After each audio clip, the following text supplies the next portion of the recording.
ఆ మాట ఎన్నికల ప్రచారంలో ఉన్నాడు. నవంబర్ ఈ నెలలో 200 వస్తున్నాయి అంటే నవంబర్ 2000 వస్తున్నాయి.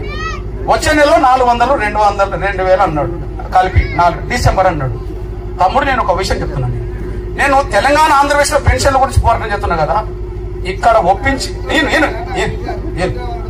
ఆయన గురించి నేను మాట్లాడుతున్నాను చెప్పేది. ఇప్పుడు ఆయనను ఓడించమంటే ఓడించింది కదా అనుకుందాం. ఇప్పుడు మీ దృష్టికి తీసుకొస్తున్నా. నేను చంద్రబాబు దగ్గరికి వెళ్ళి ఒప్పించా పెన్షన్. ముందు ఎన్నికలు జరిగింది ఎక్కడ? ఇక్కడ. తర్వాత ఎన్నికలు ఎక్కడ జరిగినాయి? అక్కడ. 2023 డిసెంబర్ లో ఇక్కడ అధికారం వచ్చిండు. నవంబర్ లో హామీ ఇచ్చిండు, డిసెంబర్ లో ఇస్తామన్నాడు. అక్కడ 2024 జూన్ లో అధికారం వచ్చిండు. నేను ఆయన ఏప్రిల్లో కలిసిన. ఎవరిని? చంద్రబాబు నాయుడు గారిని ఏప్రిల్లో కలిసిన. పెన్షన్లు పెంచమని నేను కోరినా. 2000, 4000 వృద్ధుల కోసం కోరినా, 3000, 6000 వికలాంగుల కోసం కోరినా. ఆ కోరిన తర్వాత ఆయన హామీ ఇచ్చిండు, అధికారంకి వచ్చిండు. అధికారంకి వచ్చింది ఎప్పుడు? జూన్ లో. ఆయన ఎప్పటి నుంచి అమలు చేస్తున్నాడు?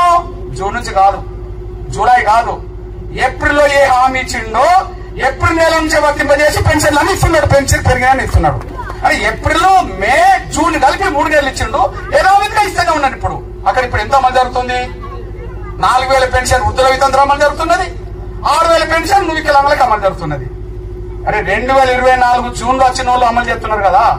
2023 నవంబర్ లో మాట ఇచ్చి డిసెంబర్ లో అధికారం వస్తే 2024 డిసెంబర్ అయిపోయి 25 డిసెంబర్ అయిపోయి 25 మళ్ళా ఏప్రిల్ దాకా వచ్చినా కూడా 16 నెలలు గడిచినా కూడా వాళ్ళ పెన్షన్ ఇవ్వకపోతే ఇంకోరి మీద పెట్టడం అయితే న్యాయం కాదని చెప్పి నేను భావించుకుంటున్నా.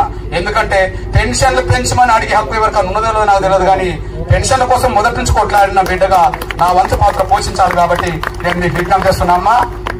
వచ్చే నెల పెన్షన్ ఆయన పెంచుతాడా లేదో తర్వాత విషయం, కానీ భవిష్యత్తులో ఆయన పెంచకపోతే ఉన్న గద్దె దిగిపోయే రోజు మాత్రం తీసుకొచ్చే బాధ్యత నేను తీసుకుంటాననేసి కూడా మర్చిపోవద్దని సవినంగా